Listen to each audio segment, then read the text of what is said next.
Hey everybody, this is Riker Rider, and welcome to my newest Let's Play series. If you're counting from when I started my new channel, this is the third series that I've begun since the move. Well, the third new series anyway. I'm still going to be uploading old series for quite some time, because I have quite a bit of content to move still. Like 15-ish Let's Plays, some other random videos I'd like to move. This was one of my childhood favorites growing up. Came out in about the middle of the Game Boy's life cycle.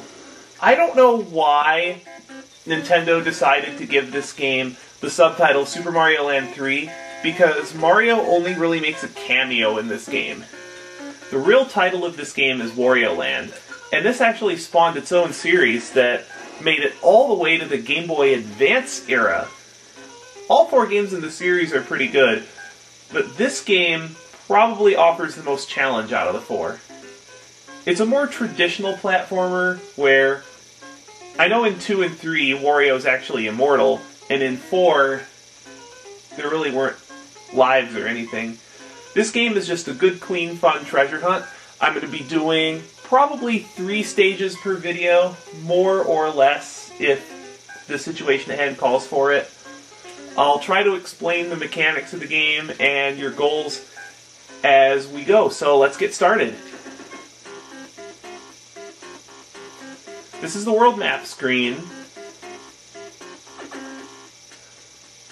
There are several different locales in this game, each sporting usually 5 or 6 stages. Some have more, some have less. But let's get started with Rice Beach, the first world of the game. There are 6 stages here, one of which is hidden, and we won't be able to unlock until we actually beat the world.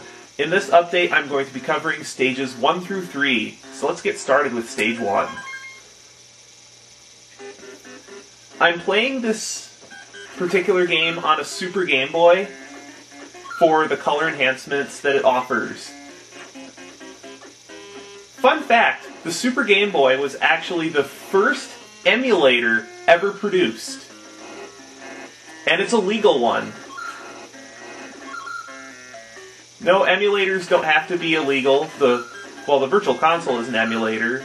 The way PlayStation does their games on PSN, those are emulators as well. Because that's really the only way to play those games without completely redoing the coding, apparently. Earlier I picked up a garlic power-up. That's like your mushroom from the Super Mario series.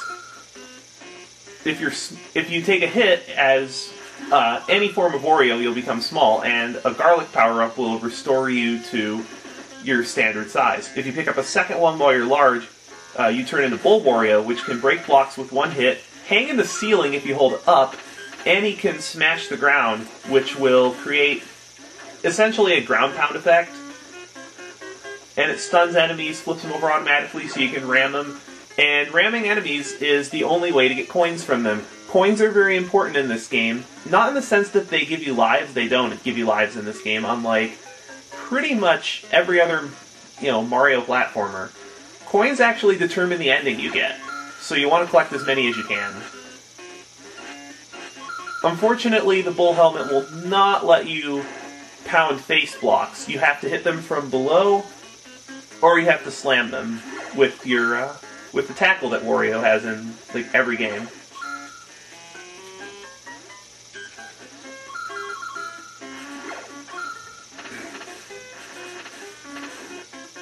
If you are already Bull Wario when you have a helmet, when you pick up a garlic rather,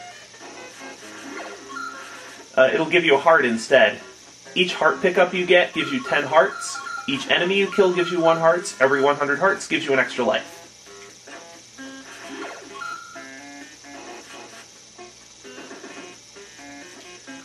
Can't do anything about this yet. We'll have to come back here later. I believe that doesn't open up until after you beat stage 5. Stages 1 and 3 change quite dramatically after you beat stage 5, but I might be getting a little bit ahead of myself. I do plan on showing most of the secrets in the game, if not all of them. There might be a few I miss from time to time. Okay, we're coming up to the end of the stage. Pay attention to what this guy does. You see that little plate in the background that says up B? If you hold up and then press the B button, you'll have Wario produce a 10 coin piece. You're going to have to throw that into this coin slot at the end of each stage, except this one where the game does it for you. And voila, first level done. At the end of each stage, you'll get the chance to play 2 minigames. You can play a coin-based minigame, or you can play a heart-based minigame. The heart-based minigame has 3 difficulty levels, each of which cost an increasing number of coins, but the higher the difficulty and the better you do, the more hearts and potentially extra lives you get. However, I prefer the coin minigame. It's pretty simple. One of the buckets has a coin bag in it, and the other has a 10-ton weight. If you select the coin bag, then your coins double. Like that. You can repeat this up to 3 times, but if you pick the 10-ton weight, your coins get halved. The reason why I like playing this game is it has a high expected value over the long term. I'm going to explain that both in a future update and in video descriptions as they come. Come on, perfect. Cool! Awesome, 480 coins right off the start. This is going to be a good Let's Play, I can already tell. Another thing I'm going to do is with the Super Game Boy enhancements, this doesn't have built-in ones, but there was this little, not booklet, but this book that NOA mailed you, 72 pages, that came with a bunch of color suggestions if you were using Super Game Boy. I believe this was mailed pretty shortly after the Super Game Boy was released in '94, looks like, if I have my history correct. And it has a bunch of color suggestions for each world. And I'm going to be using those, and if you're playing along on a Super Game Boy, I'm going to provide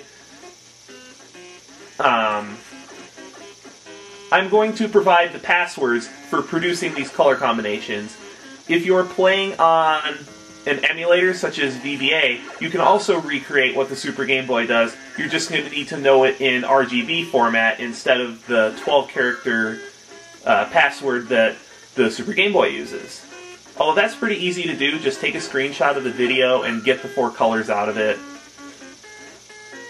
And you can just put it in an image editor and get the colors that way. It's not difficult to do. And if you don't get it exact, you should get it pretty close.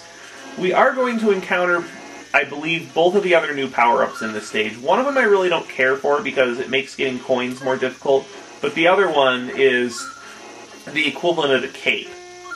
If you remember the cape from Super Mario World, which completely broke the game. And the power-up in question does break the game pretty badly. That's it. We're going to pass on that for now so I can demonstrate the other power-up. Don't get me wrong, that particular power-up is useful, just not as useful as the one that I passed on. It's this one.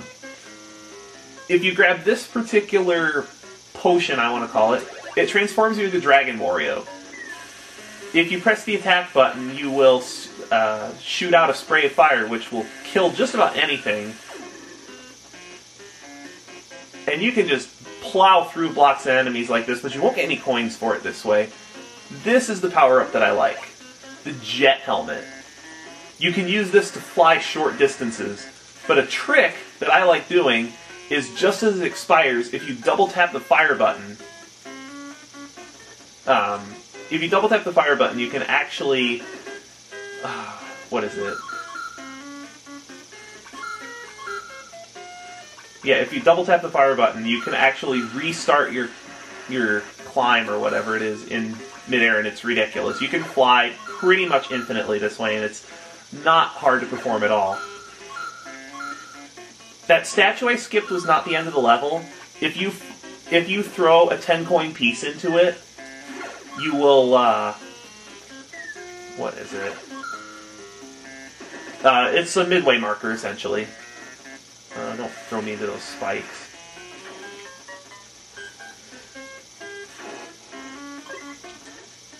I believe that's just a coin, yeah. There's another secret... There's actually a secret passage in this level I want to show you guys. It's pretty ingenious. I don't know how I found this as a kid, but if you fire your jet helmet from... Oh, you have to... Not from there. You can do it, I guess, from here, too. Yeah. If you soar all the way up here, you can find a hidden passage. And there's bunches and bunches of coins you can get here, and coming out of here as well. I don't want to get that because I want to keep my jet helmet. Don't touch those spike guys, I forget what they're called, but they're insta-kills. Now let me show you a neat little trick that the game tells you about later on. Crap. Well, that was stupid. I can't even show it now. Oh well. I'll get a better chance to show it in stage 5. But there's tons and tons of coins up here. I do need to be careful though, because I can't take any more hits without dying.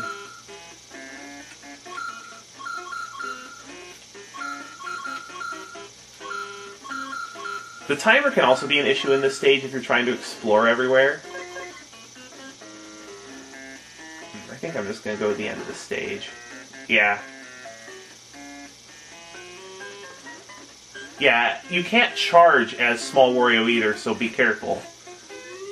This is the statue you need to throw a coin into. You can also walk up to them and you won't have to worry about aiming. If you're small at the end of the stage, it'll make you big. Too big a deal. We haven't run into any of the game's real mechanics yet. Wow, 4 for 4. This is awesome. Now, the only time that you shouldn't play all 3 games is if you have more than 125 coins.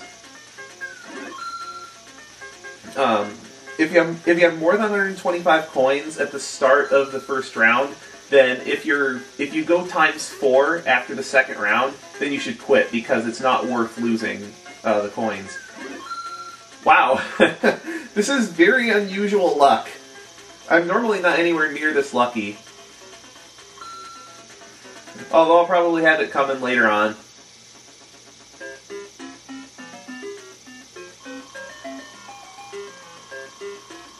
Oh, see that little vault underneath our coins? We're going to start filling that with treasures. Not now, but eventually. And you'll see the purposes of those in a bit.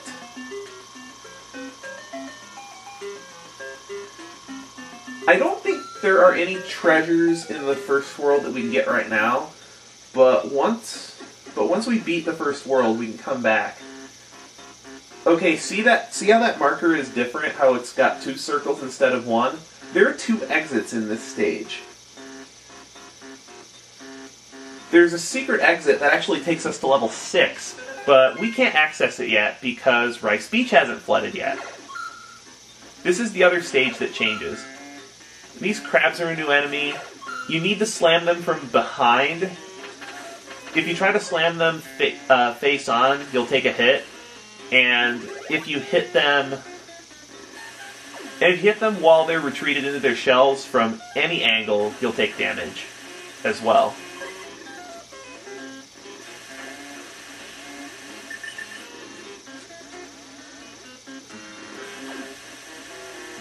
The dragon helmet is probably at its best underwater.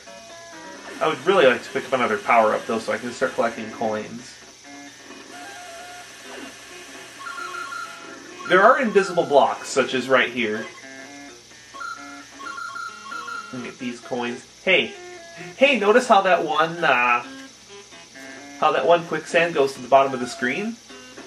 Hey, look what we have here! Secret passage! Most secret passages just have a bunch of coins in them, but some have more important things, and I don't think we've run into any instances of that until the next world. No coins in all those blocks? Tough crowd today.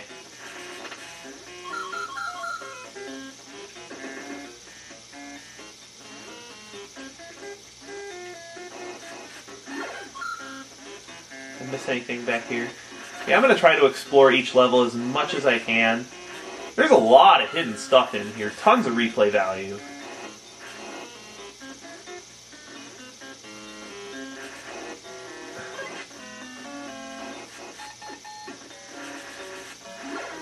I never really got to show this off in the first stage it was featured in, and I don't like doing it because it costs you coins, but this is how you activate the midway points. Now, if you get killed, instead of going back to the beginning of the stage, you'll go back here. This can also be useful on the longer stages where time is more of an issue, and there are stages where you can pretty easily run out of time. Like, the first one that comes to mind is stage 17. That stage is absolutely huge. Thankfully, you don't need to finish it to beat the game, but it's still really long. Down here, muncher plants. I think there's just, I'm pretty sure there's just hearts down here. Maybe a garlic pot or something. Yeah, garlic pot here, which is basically a heart at this point.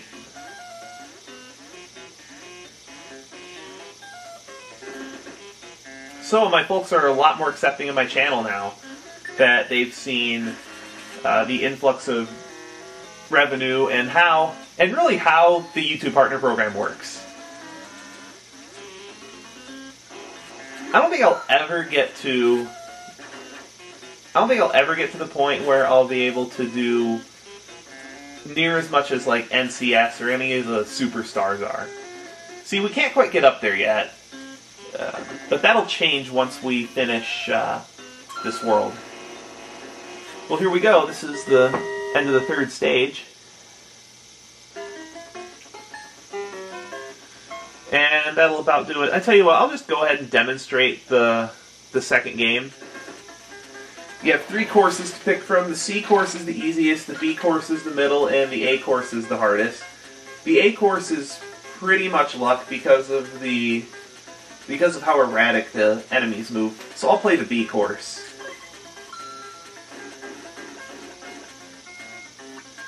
It's bomb range. You want to time your button presses to get the maximum amount of power and time them to hit the enemy, just like that. The more successes you get, the greater your prize will be. Oh, that sucks. Yeah, if your button press is too late, you'll wind up doing things like that, and it's really frustrating. Late? Nope, got him. Cool.